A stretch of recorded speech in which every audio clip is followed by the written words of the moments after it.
Yes.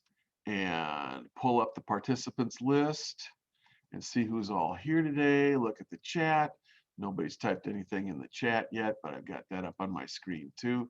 Okay, welcome to Art 116. I'm James, and we are in the middle of doing a lot of line blending today. We started with just taking the complementary color pair and establishing them on this line blending chart, and then trying to neutralize each color with its color complement and doing that incrementally towards the center until we got to this center piece, which is supposed to be neither yellow nor violet. It's supposed to be a perfectly neutral version of brown that is, halfway between violet and yellow. And so we're supposed to be able to get those things happening in incremental color changes. Ha, ha, ha. Now today we're going to play with the whole idea of value scale. And so I want to make a value scale here with white and black and try to get 9 steps on a value scale here in shades of gray, and then go over and do the same thing with yellow, using yellow as a very high key color value. And so I start with full spectrum intensity yellow up here in this square right here, and then adding black, we tint down every step of the way until we get down to black down here. And we add white to get up to something that is the equivalent that corresponds to the white on this value scale. We're going to do the same thing with violet over here. We're going to have a white violet up here at the top, and we're going to have a black violet down here at the bottom, and incremental value changes to see if we can get a value scale for violet and a value scale for yellow that corresponds straight across with a value scale for just black and white and shades of gray. Doesn't that sound like fun? I like that. Let's see who's all here today. Amanda is there, right up there. So Ms. Merritt is right there. And I'm just going to go in here and start doing this. Rosa Parks. Ezra is here, and Gabby is there, and Carly is right next to him, and Mary is at the bottom of my list. Did I miss anybody? Not so far. 6 people with us today, and James makes 7. Okay, so if I move my thing out of the way, and I can kind of set this over on the side so that you can see the finished one from the morning class, I wanted to do this as a demonstration. So I've got several of these smaller containers of water. So I'm pulling them in and out so that I've got a place to be able to clean my brush and then completely pull the pigment out of the brush so that I am not, again, polluting the different colors that I'm trying to make. And so I've got the sheet we're going to be working on here and a palette to work with. And so I do have black and I've got white. And I was playing with yellow just because before you guys got here, I needed something to do. But now I would really like to demonstrate the idea of doing a value scale in paint instead of in graphite or charcoal or something else. And so we've got white established, and I put white up there to try to get it on there pretty strong. The word white was still bleeding through, so I thought I'd put another layer on here.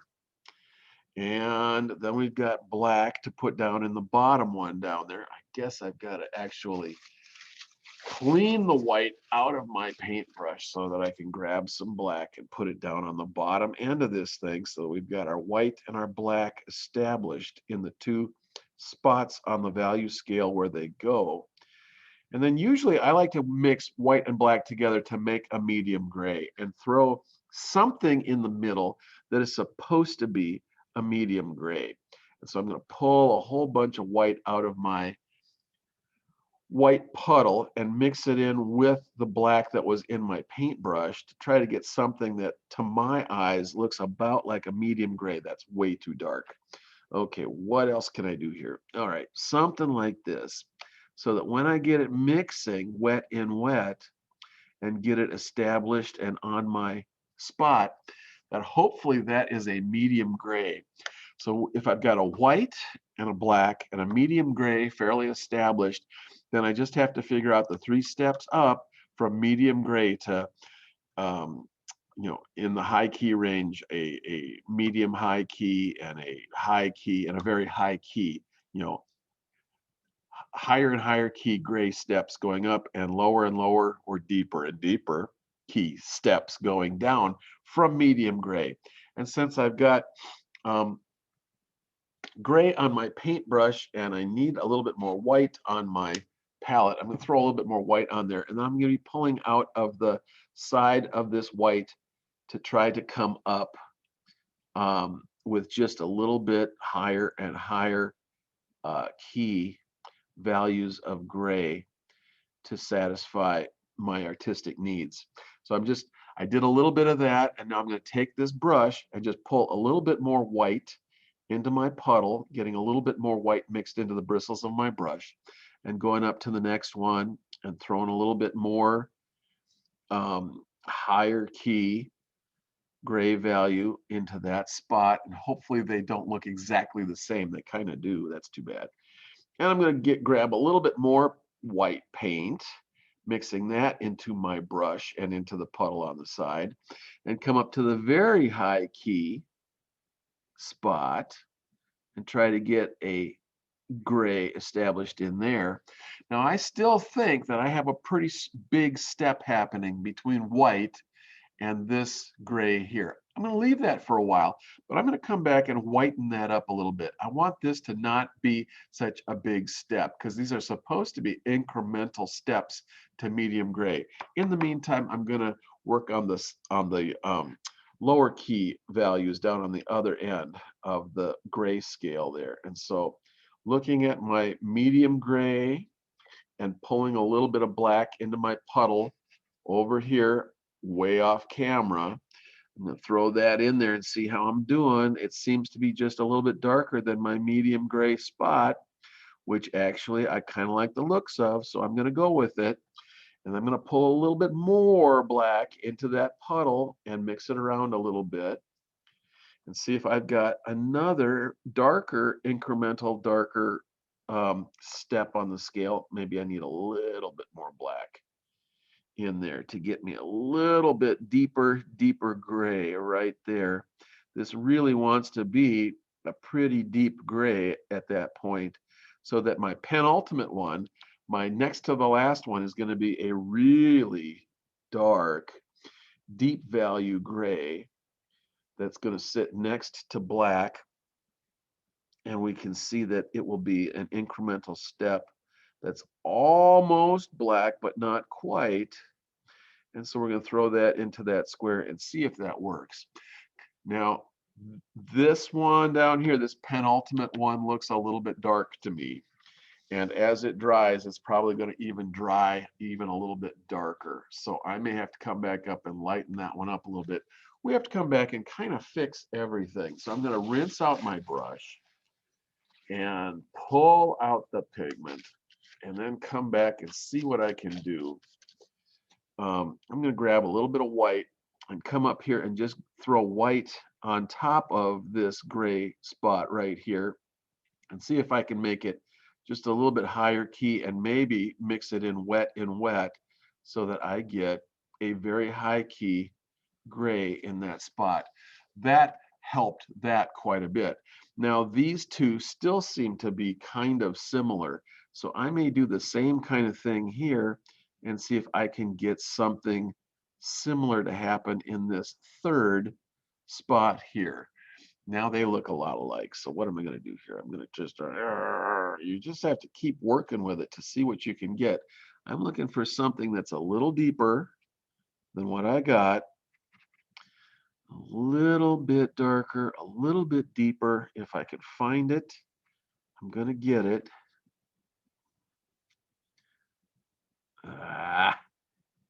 And so you mix and you work with it. I'm trying to get nice incremental value changes. It's not too bad. I may still be too dark on the second one. Anyway, I'm looking at these, and these three now here are kind of real similar and all the same, and I don't like that, so I'm gonna fix something here. Maybe I'll make this one a little bit higher key as the penultimate one to the white, and still try to lighten this one up a little bit and see what happens here.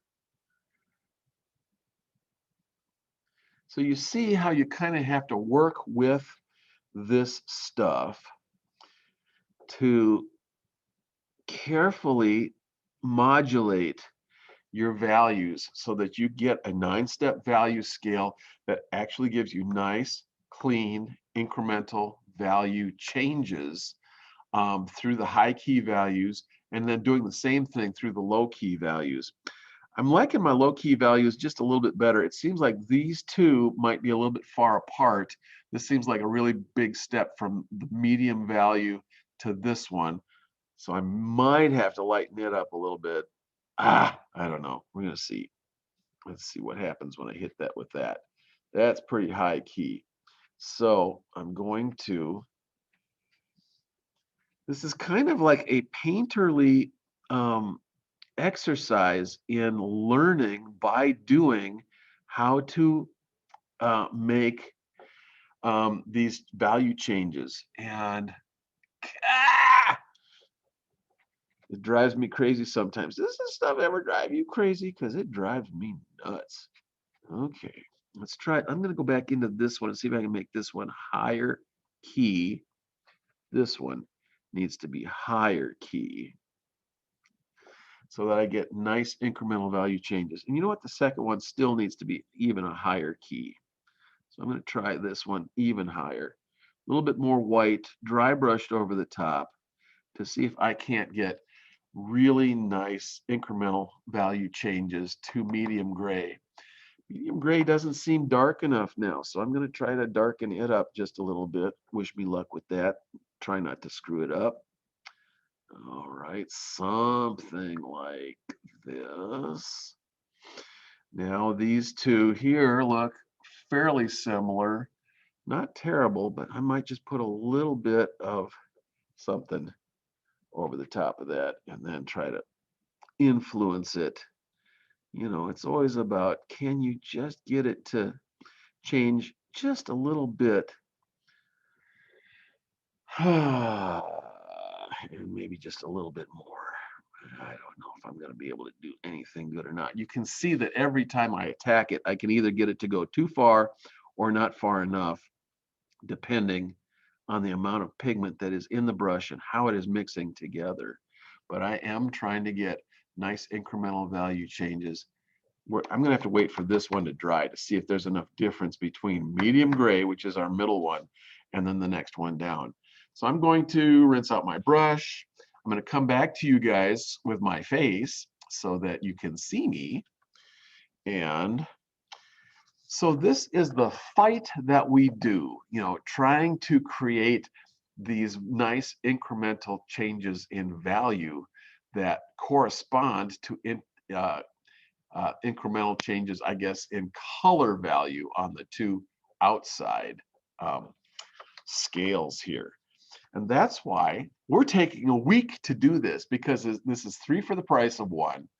The value scale in the middle, a color value scale on one side, the complementary color value scale on the other side, and having these two colors be the same two colors as the two colors that are on the two ends of this neutralizing scale up at the top. So you have to choose the one complementary color pair that you're going to use for this entire process here, and stick with it and use that.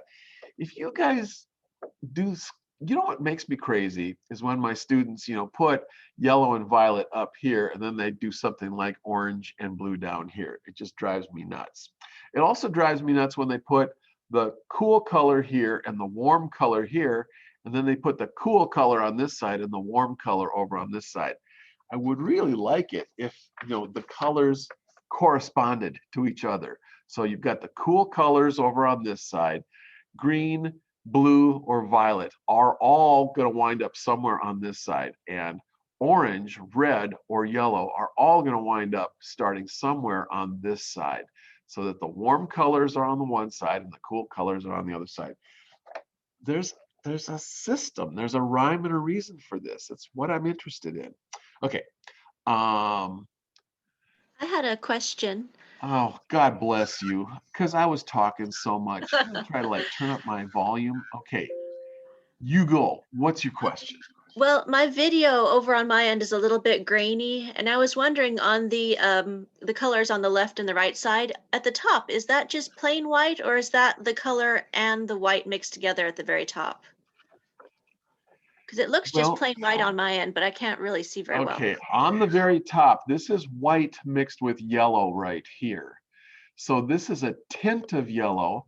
If we start off with full spectrum intensity yellow in this box that is labeled yellow, and this is where you want to start with your full spectrum intensity, theoretically, and I'm using theoretically with a funny face and air quotes implied, it should be one step up to a white or something that is the equivalent of white, because it has to be the equivalent of this white in this value scale over here.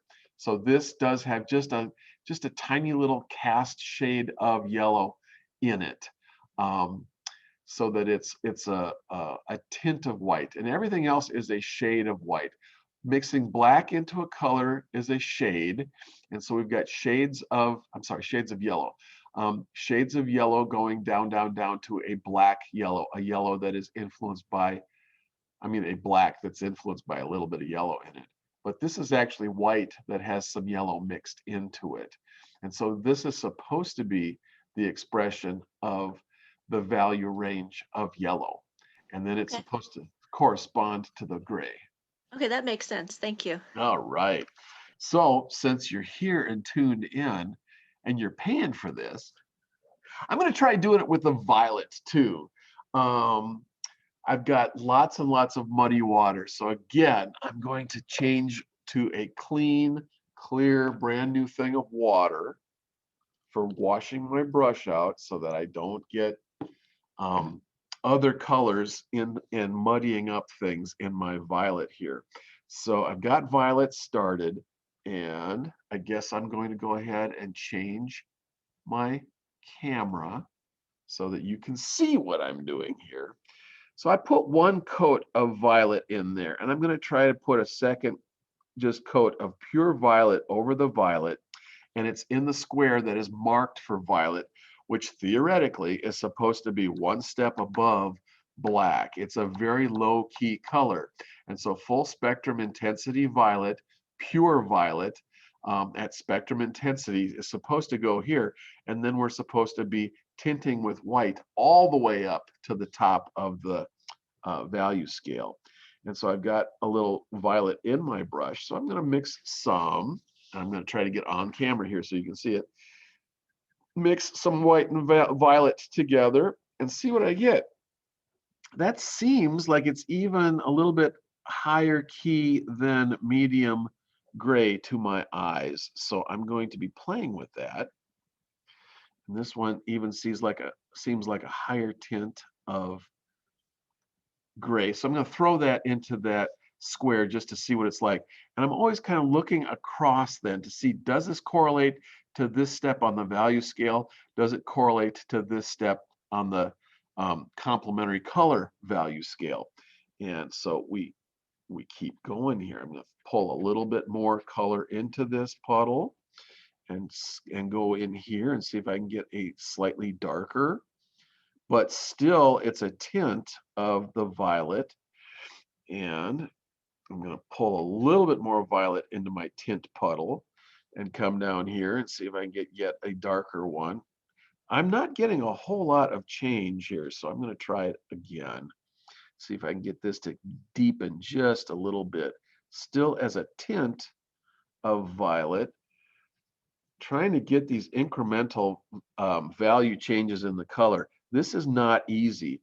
This is why we're doing this as a college level thing. And this is as close to painting as you're actually going to get in this class. I mean, we're going to do some painting in this class, but basically, this is your point of departure for painting, because if you if you do this, then um, when you get to a painting class, you are really much more used to the idea of changing the values and um, you know, playing with the widest range of possible colors that um, you can achieve with the paints that you've got. And so while I'm talking about that, I'm mixing a whole bunch of white in here to try to get up here a little bit higher. Um, what color is this? It's a violet. It's a tint of violet, but you guys start calling this stuff like lavender or something like that. I mean, some of these colors have names that are not like true color names, but they're the kind of names that paint companies give them, or crayon companies will give that as they tint up the the colors, the color family's name, the hue's name is violet. And then we're going to see what happens as we tint this bad boy up all the way to a white violet. And so way up here, I think I'm just going to try to use white and see what happens. I think that this is going to be a little bit too dark, but at least I'm going to throw it up here and see. And then if it's too dark, I'm going to throw some white on top of it later on. But you can kind of see that, I mean, these three are kind of close together, and then these guys kind of get close together. And so we have to try to differentiate all of these so that we get nice incremental value changes as we go up the scale. And so as I talk about this stuff, I'm going to come back down here to my medium puddle and see what I can do here in the mediums to get this. I need more violet is what I need. Okay, more violet in here to really get this to be a medium violet tint. My actual medium gray is right here, so this is supposed to be the equivalent of that medium. And so I may have to bring some more violet onto this one. And I've got a whole bunch of white, stacked up in my brush, so this is going to be fraught with danger. But there's that. And then I'm going to get all of this paint out of my brush because I got way too much white and everything else hooking a ride on my brush. And so as I play with these deeper ones, I may have to deepen this one a bit. And perhaps deepen this one just a bit as I'm working my way down the scale. But you can see that I'm fighting the good fight here, trying to work my way down the scale, and then I'm going to go back up the scale again. I keep looking at these things and I see that they are too close together. So I'm going to take a little bit of white right here. I do have a little unadulterated white. I'm going to throw it into this topmost spot and work it in because I want to get the equivalent of a white violet up here. And then I get a different kind of a stair step down to the next spot. And if I lighten it up just a little bit and blend it in, then I'm starting to get nice incremental value changes coming off of white into the next one and the next one. These two are awfully close, so I may have to do something to this one to lighten it up a little bit and see if I can influence it. And I don't freak out when it looks really bad. I just keep trying to blend in a little bit more of either the white up here or a little bit more of the color down below to try to get my nice incremental value changes as I'm working my way down here. I might as well just try to throw a little black in because it doesn't take much. Just a little bit of black mixed with a little bit of pure violet will give me my black violet for the last one. This one's kind of an easy, this is easy because it's black with some violet in it. So you get this black that is tinged with violet down here. Nice deep expression of a violet black right in there. And so I'm going to throw my brush into my container of water and bring this up to kind of just talk about it. Now, a lot of this is wet. And so as it dries, the dark ones will darken. They'll all darken. And eventually what I'm going to want to do is just come in here and fix things and make some changes so that I can see nice incremental color or value change for this particular color column. So the color column is violet, and full spectrum intensity violet is this one down here, second from the end. That's our full spectrum intensity color. So I want to see, incremental value changes going up the scale. And I want you to keep working on these and keep working them until they look good. Because this is a challenge. This is the hard part, is trying to get nice incremental value changes in this stuff. I'm feeling like this highest key violet right here isn't high enough, and so I'm going to work a little bit of white over the top of it to see if I can get it to be even higher key, which then makes the change between this one and this one a little bit easier to see. And so that's what we want to do. We want to just keep fixing these squares until we see nice incremental, easily seen value changes in this value scale, all the way from white violet all the way down to black violet. I think that's about all I need to really do today. I'm happy to answer questions. You can see the mess that is my palette, where all of that blending happens. It's really nice when you're setting up your palette to go a puddle of color on one side and a puddle of its complement on the other side, a puddle of white on another end, and a puddle of black in another place. And then that gives you lots of space for mixing in between your major puddles when you're pulling and line blending and kind of doing the dirty work of actually trying to mix your shade or your tint of color to get it right on the palette before it comes over to the actual canvas. Let's call it a canvas, to our project. So if you got any questions for me, I'm going to come back to you with my face and get the talking head version of me up here. And happy to answer questions, talk about this project. This has 3 distinct pieces in it, so it's going to take the better part of a week for us to do this project. But many of you might have blasted the whole thing out on the first day. Many of you might have had questions on it even after the first demonstration, and you're still just working with the neutralizing portion of this and the horizontal stripe. But I would like us by Friday to pretty much wrestle with the rest of this and try to get really nice incremental value changes in the columns and incremental neutralizing changes on that horizontal stripe across the top of the page. So that's also why a lot of people freak out and they think they need 2 copies of the project so that when they mess up on the first one, they can do it over again the second time. But I don't see that there's any real way you can mess this up, because I just keep letting the thing dry and then I come over the top of it with a correcting coat of paint. And it sometimes takes 2, 3, 4 different applications of paint to really get this this incremental change in value happening in a nice incremental way. When you get this all done, a day like today is a perfect day, if it's cloudy, to photograph this thing in a window with the cloudy diffused light coming in from a window, because that would give you diffused light on this to give you kind of the best color representation in a digital photograph.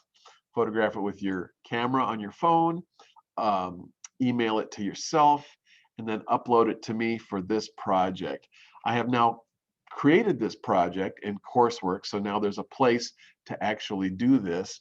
The template is available in coursework down at the bottom of the coursework stuff. So if you need to print out this template on your own piece of cardstock, you can do that because you have a copy of the blank template there. I have printed out versions of the 2 templates for the color wheel and this one, and I've still got them out on the table outside the west door of the art department. under little rocks in case you want to come over and get another one if you need a replacement or a spare to work on. But I'd like you to do this and try to get this completed by Friday so that we can talk about it and or move on to the next thing, because it's already the end of the 4th week of the quarter and we got to keep moving on to these projects as we're doing them. So I said all that stuff to try to make time for you to formulate your question in case you had a question, comment, or just cry for help, because I will entertain any of that kind of stuff at this point.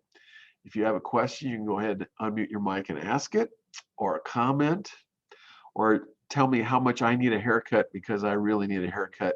I think I'm going to have my son mow my head tonight so that I may frighten you all on Friday with much shorter hair. Wouldn't that be delightful?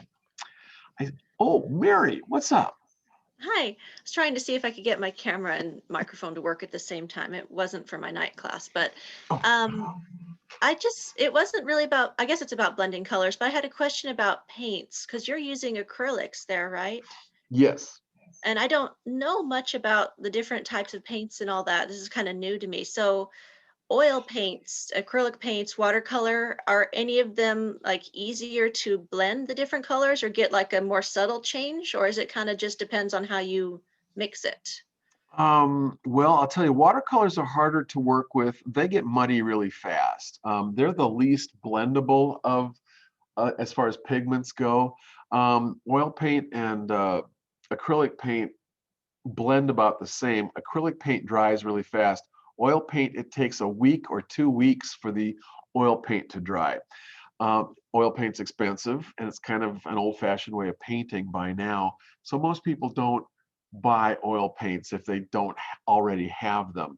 But if you already have oil paint, then by all means you can use oil paint instead, because all I'm looking for is a photograph of this thing. So I don't care when this dries. You know, you can paint this thing and then it can be wet for 2 or 3 weeks, but as long as we have a photograph of it, we're good to go. So I don't know if that answered your question at all, but you do raise an interesting question that I want to change my video for to talk about briefly. And that is, and I talked about this before, I know. I was buying these 3-ounce bottles of the paint right off the rack in the arts and crafts area of Walmart. And so that way I was able to get my primary colors, orange, red, and blue, my secondary colors, I'm sorry, yellow, red, and blue, my secondary colors, orange, green, and violet. And then in addition to those, you're going to need a black and a white. So this is actually all the color you need for this class, and it took me several weeks to figure this out, that they didn't actually easily come in a packet, that the best way to buy them for my money now, after I bought this several times, was to buy the colors individually from the rack. So the primary colors, the secondary colors, and white and black. And then we're going to be able to do all of the rest of our projects for the whole quarter with just these 8 bottles of paint. And if you don't get them in individual bottles, if you can get them in a starter paint kit, that would be fine. But I was really having a hard time finding a starter paint kit that actually had the primary colors plus all of the secondary colors and black and white. I was getting all kinds of weird colors, and one of these was not available in most of those paint kits that I was looking at. So they're 97 cents a bottle for these bottles at Walmart.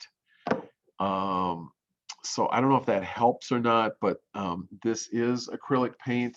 I find that the acrylic paint has the best color and the best performance of any of these student grade paints that you're going to be able to get at a Walmart or someplace. If you are a painter from way back and you have really nice paints, and you buy your paint at Art Connection in downtown Coos Bay, You know, you can use really nice expensive paint for this project if you want to, but I'm mostly dealing with non-art majors who don't have any paint, and so I want to get them something cheap and dirty that they can work with that will give them fairly good performance. And that's the idea with the acrylic paint. Okay, that is 40 minutes of me talking about paint and blending paint. So um, this recording will be with all of the other recordings. And I saw that for 4 weeks, I have not turned on the actual made visible for you guys, the recordings. So I did that yesterday. So now when you go to e-learning and go over to the left side of the page where it, and scroll down to where it says YouTube class recordings, and you click on that, that page will come up and you will actually be able to see those. They're individual recordings. And when you click on the title of each recording, that's the hot link, and that will take you straight to YouTube and start the video.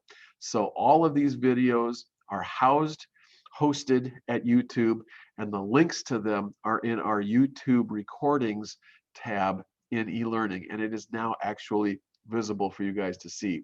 So you can go back and look at any one of these and skip through the boring parts and be able to get to the information that you need to see, especially for a second time. Okay, on that happy note, I think I'm going to bid you a fond farewell. Wish you good luck with this. And we'll see you again on Friday afternoon around 1. So have a good rest of your week, and we'll see you Friday. Bye now. Thank you. Bye.